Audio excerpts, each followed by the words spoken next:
30장 15절부터 24절. 레아가 그녀에게 이르되 내가 내 남편을 빼앗은 것이 작은 일이냐 내가 내 아들의 합한 채도 빼앗고자 하느냐 하더라. 이에 라헬이 이르되 그러므로 언니의 아들의 합한 채 대신 오늘 밤에 그가 언니와 함께 누우리라 하더라. 저녁에 야곱이 들에서 돌아오니 레아가 나와서 그를 맞이하여 이르되 당신은 반드시 내게로 들어와야만 하리니 이는 내가 내 아들의 합한 채로 당신을 확실히 세냈기 때문이라 하였더라. 그 밤에 그가 그녀와 함께 누웠더라. 하나님께서 레아에게 귀를 기울이셨고 이에 그녀가 수태하여 야곱에게 5째 아들을 낳았더라. 레아가 이르되 내가 내 여종을 남편에게 주었으므로 하나님께서 내 싹을 내게 주셨다 하고 그녀의 이름을 이사갈이라 불렀더라. 레아가 다시 수태하여 야곱에게 6째 아들을 낳았더라. 레아가 이르되 하나님께서 내게 좋은 지창금을 주셨도다. 내가 남편에게 6 아들을 낳아 주었기 때문에 이제는 내 남편이 나와 함께 거리라 하고 그녀가 그의 이름을 스불론이라 불렀더라. 또 그 후에 그녀가 딸을 낳고 그녀의 이름을 디나라 불렀더라. 그리고 하나님께서 라헬을 기억하시고 또 하나님께서 그녀에게 귀를 기울이셔서 그녀의 태를 열어주셨더라. 그녀가 수태하여 아들을 낳고 이르되 하나님께서 나의 수치를 없애주셨다 하더라. 그녀가 그 이름을 요셉이라 부르고 이르되 주께서 다른 아들을 내게 더하시리라 하더라. 예, 우리 지난 시간에 이제 이어서 합한채 사건이 있었었죠. 예, 그다음 이제 합한채 사건 이후에 이제 레아가 남편 야곱을 이제 하루 전세를 냈습니다. 예, 세를 내서 이제 그 뒤로 이제 또 레아가 아이들을 셋을 연거푸 낳는 내용인데요. 여기 이제 보시면 이렇게 말씀하지 않습니까? 15절에 레아가 그녀에게 이르되 내가 내 남편을 빼앗은 것이 작은 일이냐 내가 내 아들의 합한 채도 빼앗고자 하느냐 하더라. 이에 라헬이 이르되 그러므로 언니 아들의 합한 채 대신 오늘 밤에 그가 언니와 함께 누우리라 하더라. 여기 지금 보시면요 굉장히 흥미로운 사실들이 몇 개 있습니다. 이 야곱이 보통 사람은 아닌데요 집에서는 힘을 못 써요. 그렇죠. 지금 부인들한테 완전히 휘둘리고 있습니다. 부인이 많아서 그런 건지도 있지만, 예. 지금 이제 라헬한테 꽉 잡혔죠. 예. 그러니까 레아가 지금 합한 채를 해서 거래를 해서 레아에게 하룻밤 남편과 이렇게 이제 동침할 수 있는 권한을 얻습니다. 그런데 여기에 이 일에 있어서 야곱은 아무런 의사표시를 안 해요. 그냥 모습처럼 끌려다니는 그런 모습을 보이고 있습니다. 굉장히 지금 이 야곱이 집에서 아무런 남편으로서 리더십을 제대로 행사하지 않는 그런 모습을 보이죠. 그런데 이게 여러분 잘 생각해 보시면요. 아브라함 집안의 특색이에요. 지금 아브라함, 이삭, 지금 야곱까지 보면요. 이상하게 아내들이 드세요. 지금 이 세 가정에서 사고 났었을 때 전부 주도해서 했던 사람들이 누구냐면 아내들이에요. 그러니까 이제 아브라함 집안의 최대 이슈는 뭐였습니까? 하가를 통해서 이스마엘을 낳은 게 그게 불찰이었죠. 지금도 불찰이잖아요. 그래서 지금 이슬람, 아랍 사람들은 조상이 무조건 이스마엘이라고 그럽니다. 이거 제 얘기가 아니에요. 그 사람들한테 물어보면 우리 조상은 이스마엘이다 딱 그래요. 그러면 이스마엘은 누구로부터 왔냐? 아브라함. 그래서 우리는 아브라함의 자손이다 그럽니다. 그러니까 이슬람교가 지금같이 이렇게 생길 수 있었던 이유가 아브라함과 관계가 있는 거예요. 또 마호메트가 가짜잖아요. 그런데 아브라함을 팔았어요 분명히. 그래서 아브라함의 이 씨로서 이스마엘이 태어나고 그 뒤로 지금 큰 민족을 이뤄서 이스라엘 백성들하고 치고받고 엄청 난리지 않습니까? 그러니까 이 결정적인 지금 아마 분명히 아브라함은 천국에 있을 텐데 이거 후회할 겁니다. 근데 이 후회할 짓을 아브라함이 스스로 한 게 아니라 누가 이게 선동이 됐습니까? 사라가 그랬죠. 물론 사라가 한 게 그 당시에 관습에 따라 하긴 한 일이지만 주동적으로 한 건 누구였냐면 사라였습니다. 자, 그 다음에 이삭 집안에 난리 난 이유가 뭐였습니까? 편애. 그렇죠, 편애. 그 편애가 문제였어요. 그 난리 났었을 때 이 문제를 장자권과 관계돼서 해결하기 위해서 나섰던 사람이 또 누굽니까? 이삭이 아니었죠? 누구였어요? 리브가가 계획을 다 끼고 저주는 내가 받겠다라고 해서 하기 싫어하는 머뭇머뭇거리는 둘째 아들 야곱을 등 떠밀어 갖고 그래서 사기치는데 완전히 그 일을 주도했지 않습니까? 지금 이제 야곱으로 넘어왔어요. 야곱으로 넘어오니까 지금 이 자식 낳기 경쟁에 붙었죠. 이게 얼마나 비극입니까?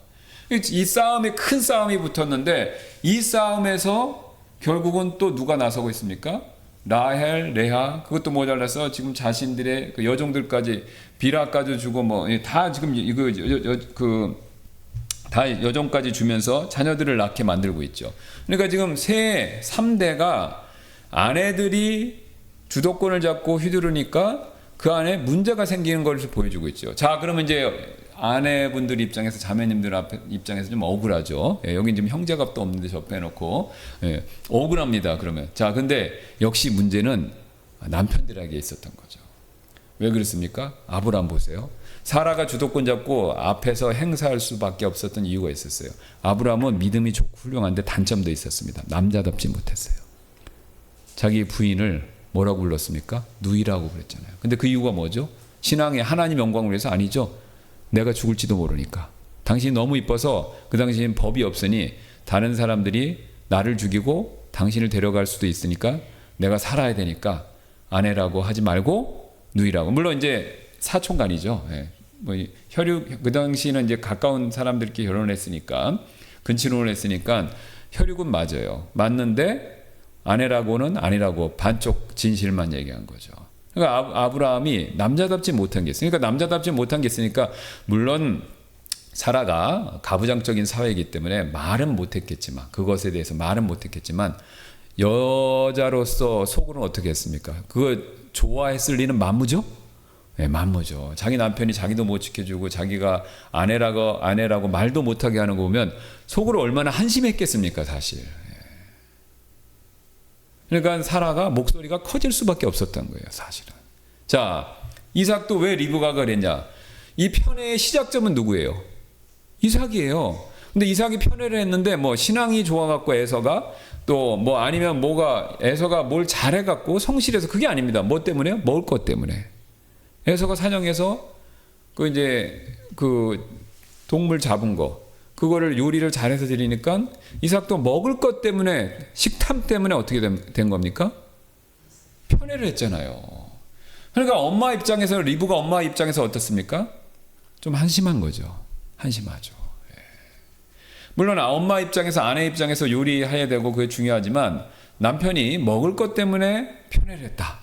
이거 굉장히 바람직하고 존경할 만한 일은 아니었다라는 거죠. 자, 야곱 역시 마찬가지입니다. 야곱도 지금 이렇게 라헬이 이렇게 지금 막 설칠 수밖에 없었던 이유가 뭐냐면 야곱도 약점이 있죠. 뭡니까? 그 사람은 정직하지 않아요. 야곱의 이름 자체가 야곱이라는 이름이 이스라엘 말을 번역하면 뭡니까? 거짓말. 그러니까 그 야곱이라는 그 야곱을요 우리나라식으로 이름을 이삭이 딱 지으면요 고짓말 이렇게 생각하시면 돼요. 예. 김거짓 이런 식이에요 사실은. 그러니까 창피한 이름이죠. 예. 그러니까 벌써 그럼 라헬이나 레아가 우리 사촌 오빠 왔어요. 그런데 이름이 뭐예요? 그러면 고짓말. 이렇게 되면 우리 오빠는 거짓말하는 사람이구나. 이걸 확 느끼는 거예요 사실은. 예. 그러니까 야곱이 장점도 있지만 어떻습니까? 거짓말을 한다는 약점이 있는 거예요. 그러니까 부인들도 그런 면에 있어서는 존경심이 많이 생길 수가 없겠죠. 생길 수가 없는 거죠. 그러니까 결국은 성경의 원리가 딱 맞습니다. 이 아브라함의 3대 집안을 놓고 봤었을 때 남자가 가정으로서 그렇죠? 가정을 잘 이끌어야 됩니다. 근데 가정을 잘 이끌어야 되는데 돈을 많이 벌어오는 거 그거 아닙니다. 돈은 하나님이 이 세 집안에 엄청 주셨어요. 그렇죠? 아브라함은 잘못했는데도 이집트에서 부자가 됐고 이삭도 하나님이 복 준다고 내려가지 않은 복 준다고 그러셔서 또 복을 주시고 그래서 같이 거할 수 없을 정도로 이삭도 복 받고 야곱도 지금 복을 받는 단계에 있잖아요. 그러니까 하나님이 이 집안에 돈은 많이 주셨어요. 그래서 지금 남편들이 돈을 못 벌어와서 문제가 아니었습니다. 다 뭡니까? 남편이 남자로서 정확하게 얘기해서는 성품이에요. 캐릭터. 남자답고 그 다음에 먹을 것 같고 편애하지 않고 그 다음에 정직하지 못하니까. 그러니까 이런 성경에서 말하는 굉장히 기본적인 자질이 부족하니 아내들이 봤을 때 어떻습니까? 존경심이 약화될 수밖에 없는 거죠. 그러니까 존경심이 약화되니까 어떻습니까? 어떤 상황이 있었을 때 나서는 거예요. 물론 나쁜 마음에서 한 건 아닙니다. 의도들은 다 좋았어요. 사라도 왜 그랬습니까? 하나님 도우려고 한 거죠. 하나님이 자식 주신다고 믿고 여기까지 왔는데, 그래서 20년 넘게 왔는데 자식이 안 생기는 거예요. 그러면 하나님의 약속을 이루어지도록 내가 돕자. 그래서 어떻게 한 겁니까? 그 당시 관습에 따라 하가를 바친 거예요, 남편한테. 그렇죠? 네. 그 다음에 리브가도 왜 그 속이는 일을 했습니까? 장자권, 뱃속에 있을 때 동생인 장자권을 그걸 받겠다라는 하나님께서 그 예언 아닌 예언을 주셨기 때문에, 그러니까 그걸 이루기 위해서, 하나님의 뜻을 이루기 위해서 리브가가 또 나선 거죠. 그 다음에 라헬과 레아도 마찬가지입니다. 지금 야곱이 여기 온 목적이 뭐냐면, 성경에서 직접적으로 얘기는 안 하지만 지금 현재까지는 뒤에 가면 다 나옵니다. 바로 하나님의 약속의 씨라는 것을 알고 있는 거죠. 약속의. 왜냐하면 아브라함 집안이잖아요. 그러니까 집안이 쭉 오다가 하란에서 일가족은 지금 멈추고, 그 다음에 아브라함만 내려온 거잖아요. 롯하고. 나머지 집안이 여기 멈춘 거죠. 그러니까 이 사람들이 다 알고 있어요. 사실은 하나님이 큰 민족을 이루어 주실 것이다 라는 것을요. 그러니까 그거 알고 있는데 라헬과 리브가도 알고 있겠죠. 그래서 자식을 많이 낳는 게 필요한데 어떻습니까? 이게 자신의 방법과 뜻대로 이렇게 지금 하려고 그러는 거죠. 그러니까 목적은 좋지만 방법들이 문제가 있었던 겁니다. 게다가 지금 보면은 또 신기하게도 우리가 지금 그 라헬과 레아가 자녀 낳기 경쟁을 붙었었을 때, 지금 라헬이 자녀가 안 생기니까 무슨 방법을 씁니까? 의학적인 방법을 쓰는 거죠. 그러니까 좀 더 구체적으로 보면 약물 방법을 쓰는 겁니다. 근데 좀 이거 외람되긴 하지만 요즘 세상에서 남자들이 약물 방법을 쓰는데, 이 당시에는 지금 이게 성경에 나온 사람들이 여자들이 쓴다는 거예요, 지금요. 그러니까 여자가 주도권을 잡고 아이를 낳는데 앞장서고 있다라는 거죠, 지금. 합한체라는 것을 통해서. 자, 그 결과 가정 안에 여러 가지 문제가 생겼다. 야곱이 주도권을 행사하지 못했기 때문에.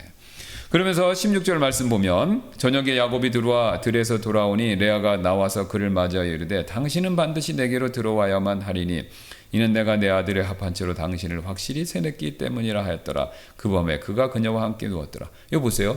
무슨 소처럼 끌려서 들어간 거죠. 여자 이쪽에서 왔다리 갔다리. 예. 여기서 야곱이 이걸 보면서 아마 자기의 과거의 모습이 생겼겠죠. 자, 야곱이 과거에 그 에서로부터 장자권을 빼앗기 위해서, 사기 위해서 굉장히 교묘한 계획을 짰죠. 뭡니까? 팥죽 한 그릇으로. 그 성경 히브리서 그 창세기의 히브리 원문을 보면요, 야곱이 의도적으로 계획했다라는 힌트가 쫙 나옵니다. 그러니까 야곱이 에서가 언제쯤 사냥을 가고 사냥을 가서 어떤 결과가 있는가를 잘 관찰을 통해서 알고 있었다는 거예요. 그래서 기다렸다는 겁니다. 저 사람이 허탕 치면, 우리 형이 허탕을 치면 배가 고플 것이고, 우리 형은 먹을 거 약하니까, 아버지 닮아서 먹을 거 약할 거니까, 부전자전이잖아요. 그죠? 아버지 이상 먹을 거 약했듯이 형도 먹을 거 약한 거잖아요. 그러니까 그 속된 자라고 그러지 않았습니까? 주간 그릇에 파는. 그러니까 형도 먹을 거 약하니까 먹을 걸 중요하고 생각하고 제일 최우선으로 놓으니까, 우리 형이 배고플 때 내가 팥죽으로 이걸 하면은 교환이 가능할 수 있을 거다. 다 염두에 뒀다는 겁니다.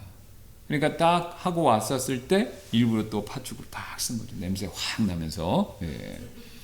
그러니까 이제 에서가 약점이잖아요. 먹을 거에. 예. 먹을 거에 약점인데 결국은 그 냄새를 맡고 내가 장장 굶어 죽게 생겼는데 장자권이 무슨 소용이냐 그러면서 그걸 팔았죠. 예. 야곱이 그거를 짜서 했듯이 지금 라헬하고 레아가 서로 짜갖고 자기를 이리저리 끌고 다니는 거죠. 근데 자기는 어떻게 할 수가 없는 거예요. 왜 지금 야곱이 아무것도 못합니까? 자기 위에 누가 있어요? 라반.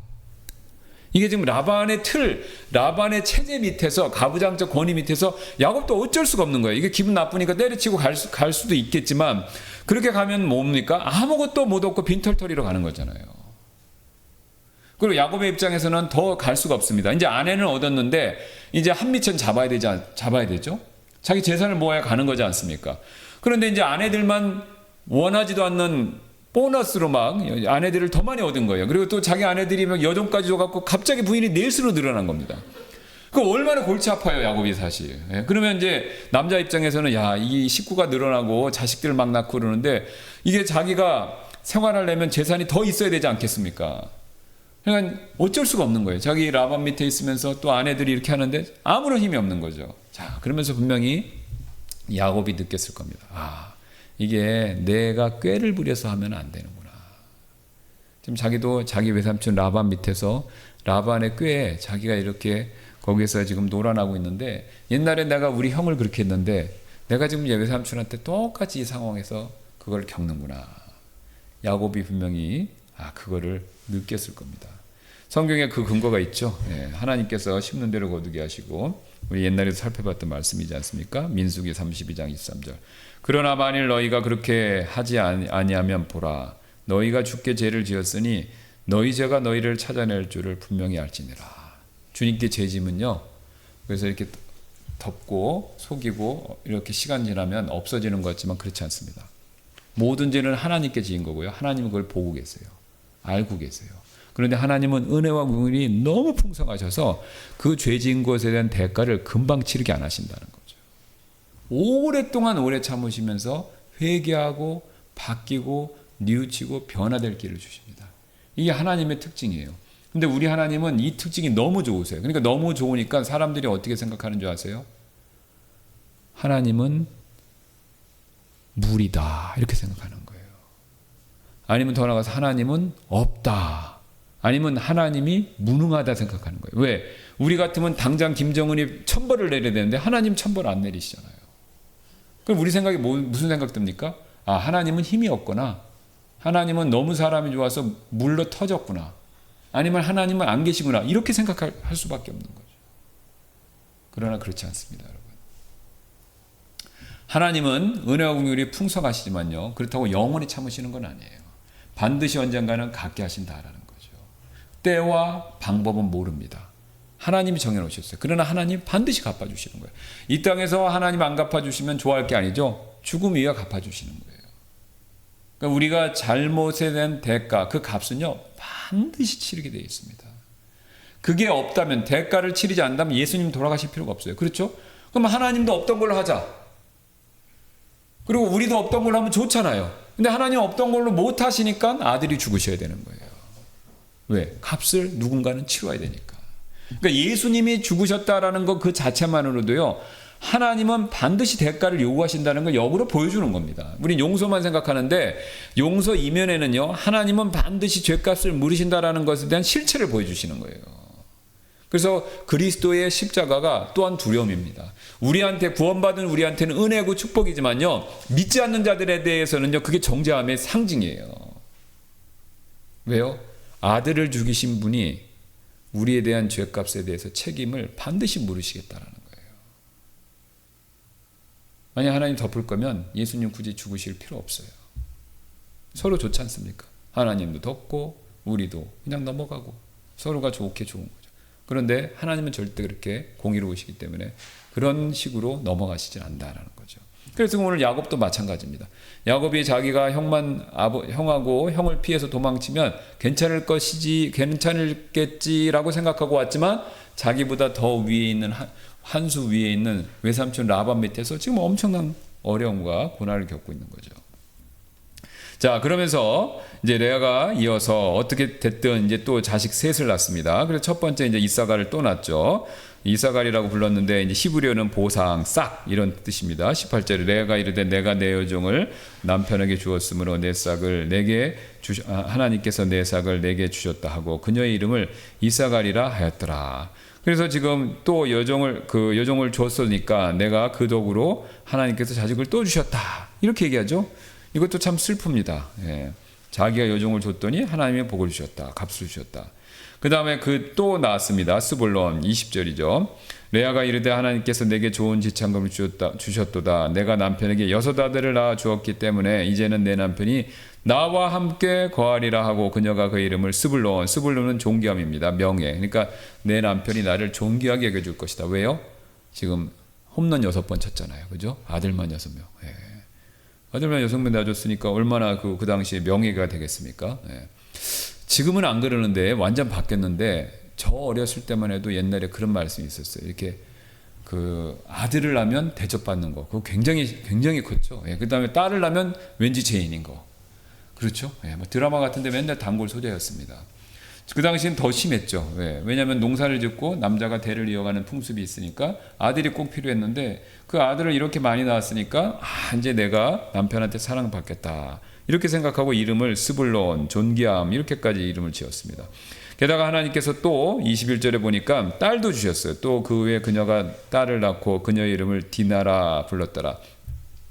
이게 야곱의 지구반은 또 특징이 있습니다. 딸이 귀해요. 딸이. 그렇죠. 12인데 딸 하나가 있는데 그거를 또 레아가 낳습니다. 자, 이렇게 레아가 자녀를 6명을 아들을 낳고 또 지금 여기 시점까지 디나까지 또 낳았는데 남편의 사랑 이렇게 자녀들을 많이 출산하면 아들까지 많이 출산하면 사랑을 많이 받을 줄 알았는데 역시 그것이 아니었다라는 거죠. 그러니까 지금 야곱의 집안의 특징은요, 문제의 근원을 해결하지 못하고 다른 방법으로 문제에 접근하는 그런 실수를 계속해서 보여주고 있습니다. 레아가 진정으로요, 야곱의 사랑을 받으려면 어떻게 됩니까? 싹싹 빌어야죠. 그렇죠? 잘못했다고. 근데 그런 장면은 안 나와요. 얼렁뚱땅 넘어갑니다. 아마 제가 보기에는 역시 레아도 라반의 딸이라 그런 것 같아요.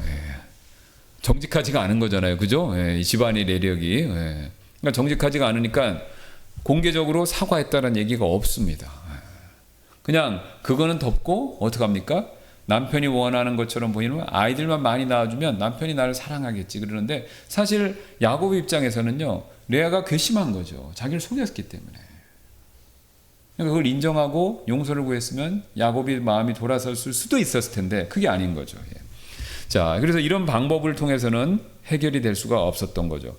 이런 상황에서 하나님께서 이제 라헬에게도 긍휼을 베푸십니다. 그러니까 라헬도 잊지 않으시고 오랜 기간 동안 불임으로 고생을 했는데 레아랑 마찬가지로 하나님께서도 이 아이를 가질 수 있도록 22절 보니까 복을 내려주셨죠. 그리고 하나님께서 라헬을 기억하시고 또 하나님께서 그녀에게 귀를 기울이셔서 그녀의 태를 열어주셨더라. 그녀가 수태와 아들을 낳고 이르되 하나님께서 나의 수치를 없애주셨다 하더라. 그녀가 그의 이름을 요셉이라 부르고 이르되 주께서 다른 아들을 내게 더하시리라 하더라. 이것도 참 슬프면서도 안타깝지 않습니까? 아들을 낳는데 요셉입니다. 뜻이 뭐냐면 더해 주신다. 그러니까 여기서 끝나는 게 아니라 이 아들이 출발점이 돼서 자식을 더 많이 낳게 해주시기를 바라는 뜻으로 원함으로 요셉이다 이렇게 지은 거죠. 근데 이제 하나 더 낳으면서 죽지 않습니까? 베냐민 낳으면서 이제 라헬이 결국은 죽죠. 자, 여기서 우리가 중요한 원리 6번째 살펴볼 수 있는데요. 하나님은 추하고 죄 많고 슬픈 상황 속에서도 선하고 아름다운 것을 만들어내실 수 있는 분이다라는 겁니다. 이게 무슨 뜻이냐면요. 여러분 지금 이 자녀를 부인을 얻고 그러니까 전부 막 속임수예요. 야곱도 속이는데 보통 사람인데 라반은 더 잘 속이고 그 다음에 레아도 이 속임수에 가담하고 또 라헬은 거기에 있어서 또 시기심으로 싸우고 그래서 서로 자식 낳기 경쟁에 붙으면서 자기 또 여종까지 주고 그 다음에 또 그 가장인 야곱은 힘도 못 쓰고 부인들이 여리 가라면 저리 가고 저리 가면 저리 가고 이거 진짜 엉망진창이죠. 엉망진창이에요. 이거 사실 창피한 일입니다. 속된 말로 하면 콩가루예요. 사실은요. 우리도 보통 이런 케이스가 안 나오지 않습니까? 근데 믿음의 조상이라고 그러는데 콩가루예요. 사실은요.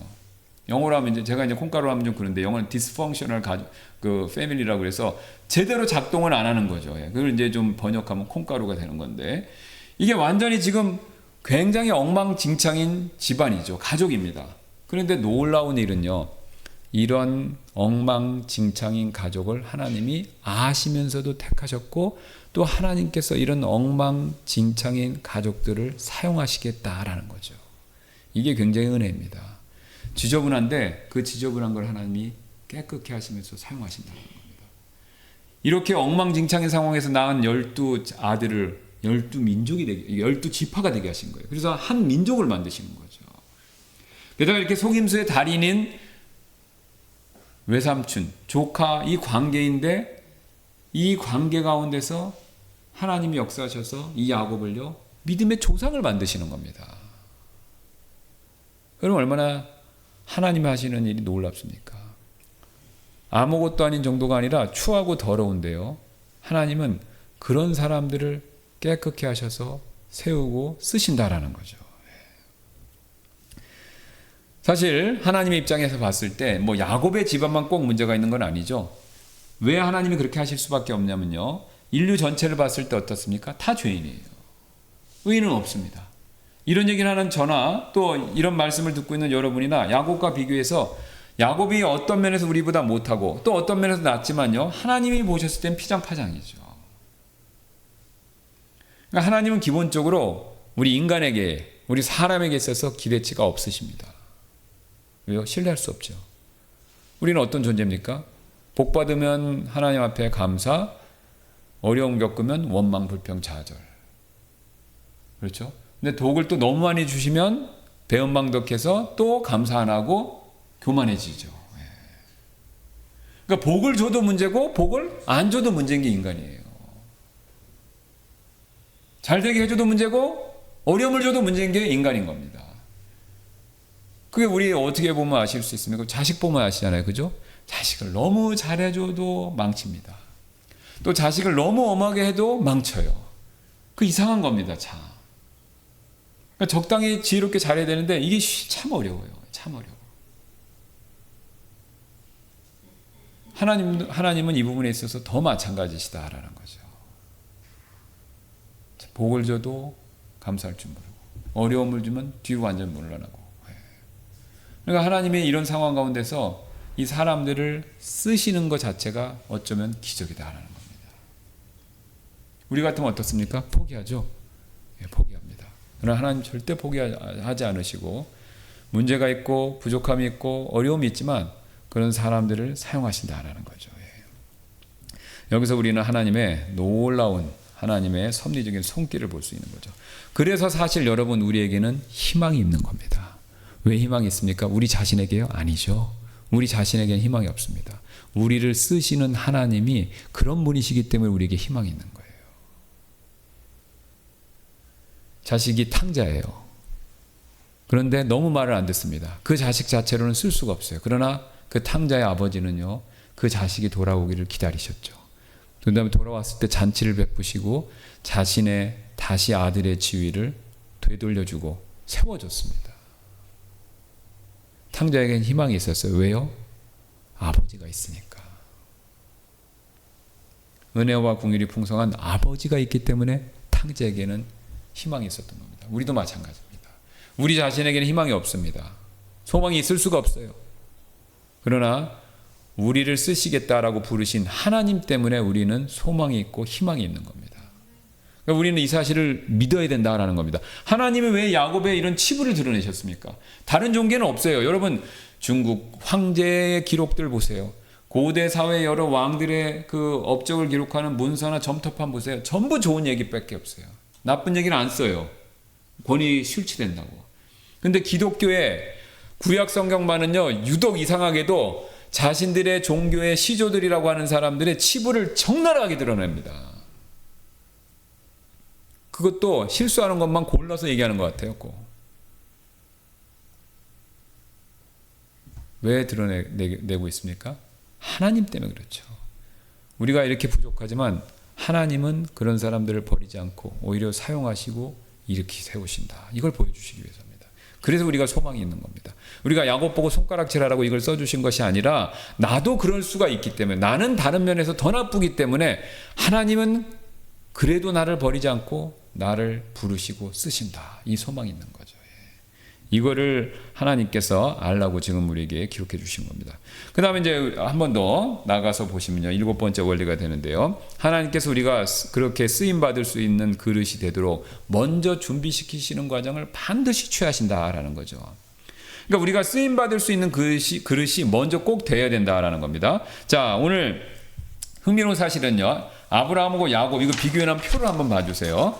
자, 이게 보시면 굉장히 흥미롭습니다. 아브라함과 야곱이 있는데, 자, 이게 지금 자녀들에 대한 약속을 놓고 봤었을 때 아브라함은요 기다렸죠. 얼마나 기다렸습니까? 25년 기다렸어요. 25년.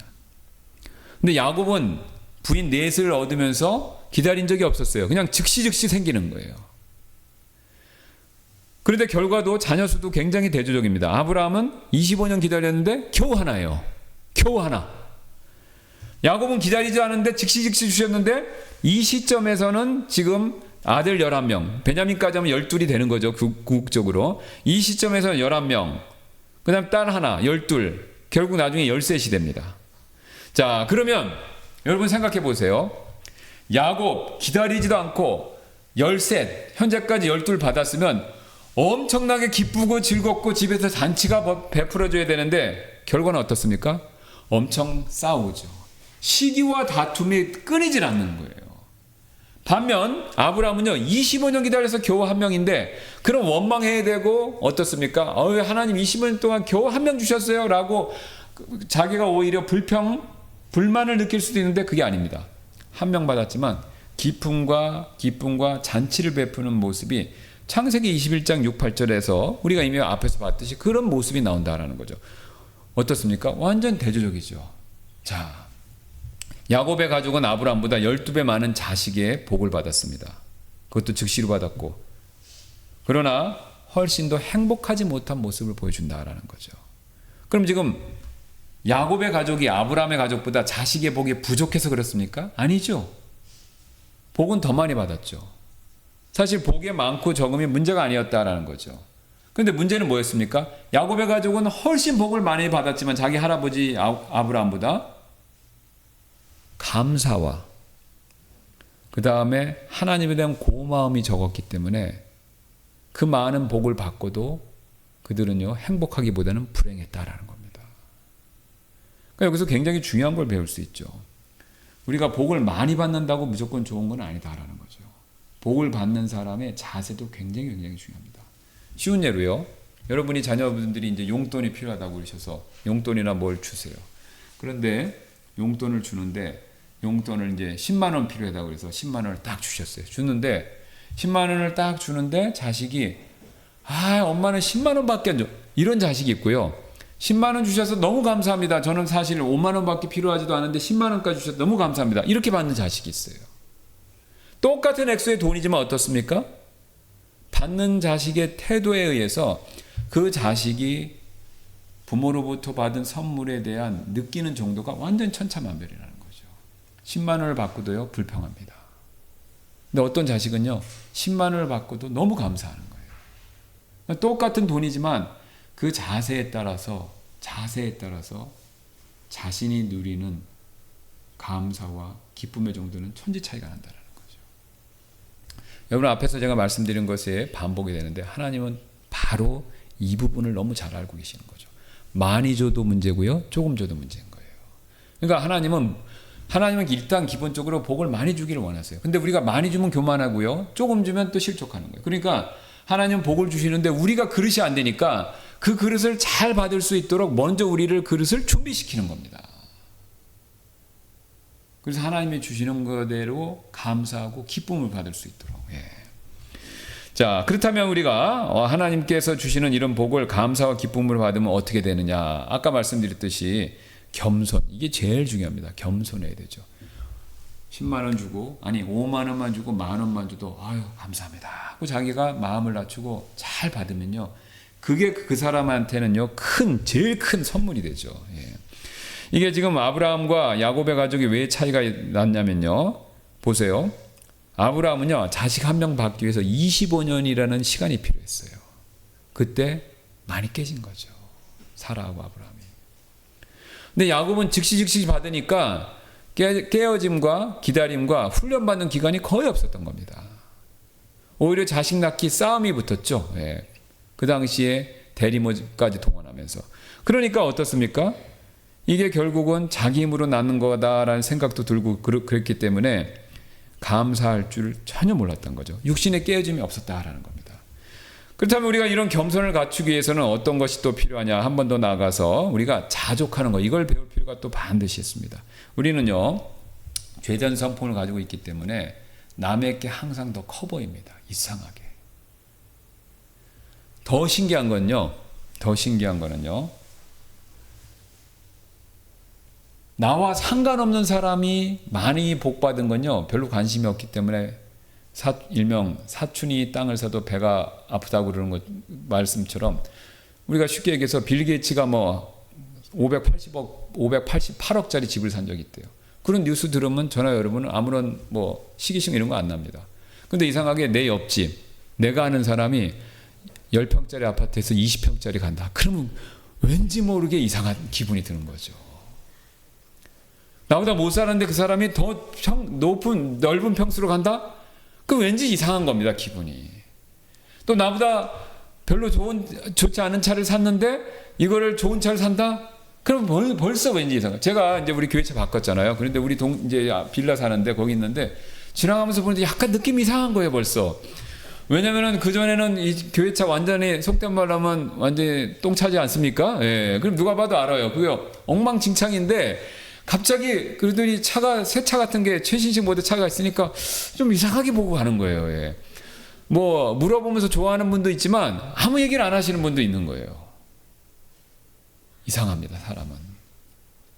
자기 주변에 잘하는 사람이 더 잘 되는 거 보면요, 이상하게 시기심이 있어요.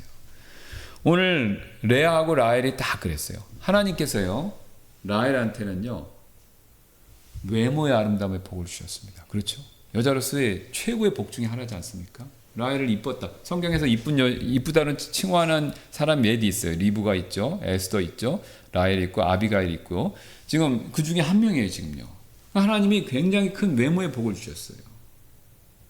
반면 레아는 눈이 약했기 때문에 약간의 장애가 있는 걸로 우리가 추정되는데, 예, 이제 그런데 반면 레아에게는요, 하나님께서 다산의 축복을 주셨어요. 자녀를 많이 했어요. 그러면 각자 자기 준 복으로 인해서 자족하면서 겸손한 마음에 감사한 마음을 먹으면요, 이 집안은 그래도 행복할 수 있었을 거예요. 그런데 이 서로 자매 간에 남의 떡이 더 크게 보였던 거죠. 라헬은 레아의 다산의 복이 필요했고, 반대로 레아는요, 라헬의 아름다움으로 인한 남편의 사랑, 그게 필요했던 겁니다. 그러니까 자기가 주신, 하나님이 자기에게 주신 복에 만족 못하고 남의 거 그거에 관심이 더 많으니까, 그걸 더 갖고 싶었으니까 어떻게 됐습니까? 자기가 가지고 있는 복도 제대로 못 누린 거죠. 못 누린 거죠. 여러분, 사촌이 땅을 사서 배 아프면요, 자기만 손해예요. 그 사촌은 아무렇지도 않아요. 그렇죠? 예. 괜히 밤마다 신경 쓰면 자기만 신경 쓰고 스트레스 받고 내 위장만, 내 소화기관만 상하는 겁니다. 그러면 하나님이 주신 내 건강복, 그것도 자기가 잃어버리는 거 아닙니까? 그럴 필요가 없는 거죠. 그러니까 지금 라헬하고 레아가 그렇게 된 겁니다. 조정을 잘해서 자기가 받은 복에 충실하고 감사하고, 나는 이래도 이걸로 감사해. 또 그걸로 인해서 나는 하나님 앞에서 기쁨과 즐거움으로 신앙생활을 잘할 수 있어. 이렇게 생각했으면 얼마나 가정이 화평했겠습니까? 그러나 그렇지 못한 거죠. 그래서 결국은 라헬이 무슨 얘기를 했습니까? 라헬이 자기가 야곱에게 자녀를 낳지 못하는 것을 보고 라헬은 자기 언니를 시기하여 야곱에게 이르되 내게 자녀를 달라. 그렇지 않으면 내가 죽겠노라. 극단적인 선택까지 생각합니다. 얼굴도 예쁘고, 그렇죠? 남편 사랑도 많이 받았는데 자기 언니의 시기심, 자기 언니에 대한 시기심 때문에, 자기 언니를 시기했기 때문에 죽겠다고 그런 거예요. 사실 어리석은 모습이지 않습니까? 반대로 레아는 마찬가지죠. 레아가 그녀에게 이르되 내가 내 남편을 빼앗는 것이 작은 일이냐? 내가 내 아들의 하편차도 빼앗고자 하느냐 하더라. 이 빼앗긴 것에 대한 컴플렉스, 트라우마가 있는 겁니다. 이거 얼마나 불행해요. 그러니까 그거를 자녀를 많이 낳았음에도 더 많이 얻어서 그 라헬이 가지고 있는 사랑, 남편에 대한 사랑 자기도 빼앗고자. 그러니까 결국은 라헬이 이런 얘기를 하지 않았습니까? 라헬이 이르되 30장 8절 내가 내 언니와 큰 싸움을 싸워 이겼다. 언니와 싸움을 싸워. 다 사실 라헬이 이긴 것 같고 레아가 이긴 것 같지만요, 둘 다 패자입니다. 야곱의 집안은요 전부 패자가 되어버린 거예요. 아무도 이긴 사람이 없습니다. 왜 그렇죠? 하나님이 주신 복을 제대로 못 누려서 이들은 그 복 때문에 오히려 서로 시기하고 다퉈서 그 복을 안 받은 것만 못하게 된 거죠. 안 받은 것만 못하게 된 겁니다. 여러분, 우리도 마찬가지인데요, 자족하지 못하면요 우리도 이런 시기심에 빠질 수 있고, 그렇게 되다 보면요 오늘 야곱의 가족이 겪었던 그런 불행을 우리도 어쩌면 겪을 수밖에 없다라는 것이죠. 쉬운 예로 앞에서 차 말씀드렸는데 남이 새 차를 타고 다니면 나도 꼭 타고 싶고 그래서 무리하면서까지 차를 또 사는 사람들이 있죠. 요즘 젊은 사람들은 정말 그런 것 같아요. 제가 일반적으로 말해서 젊은 분들을 이렇게 폄하하는 건 아닙니다. 그러나 남이 차 사면 외제차 사면 본인들도 쉽게 사는 게 요즘의 풍조인 건 맞는 것 같아요. 예. 그래서 제가 한 번은 교회차를 가지고 세차를 하려니까 저쪽 영등포에 있을 때 그 손세차, 예, 이제 손세차 좀 주차요금을 그러니까 세차요금 줄여 손세차를 갔어요. 거기 갔는데 깜짝 놀랐습니다. 왜냐하면 외제차가 너무 많은 거예요. 벤츠, BMW. 근데 거기 나와서 이렇게 세차하는 사람들이 다 젊어요. 30대. 그래서 제가 그때는 순진했죠. 그게 이제 목동 넘어서 바로 근처에 있거든요. 이 오목교 넘어서 여기 그 세차장이 손세차장이 있어요. 그래서 여기가 손세차장이 여기밖에 없으니까 목동의 부잣집 아들이 와갖고 여기서 세차를 하는구나. 저는 그렇게 생각한 거예요. 근데 가만히 보니까 나중에 보니까 그게 아니라 젊은 사람들인 거예요. 그러니까 남이 사면 나도 산다 이렇게 사는 거죠. 그런데 그나마도 그걸 살 수 있는 능력이 없으면요 결국 어떻게 되냐면요 신앙심이 있다라고 하는 사람들은요 하나님 원망합니다. 하나님 원망해요. 결국 시기심이 하나님에 대한 원망으로까지 가는 거죠. 왜 하나님 나는 그런 걸 안 주십니까? 그러나 앞에서 말씀드렸던 것처럼 사도 바울의 말씀처럼 자족해야 됩니다. 자족해야 있는 걸 가지고 만족하고 기뻐하고 감사할 수 있는 거죠. 그래서 바울이 유명한 말을 했죠. 4장 11절 12절 빌립보서입니다.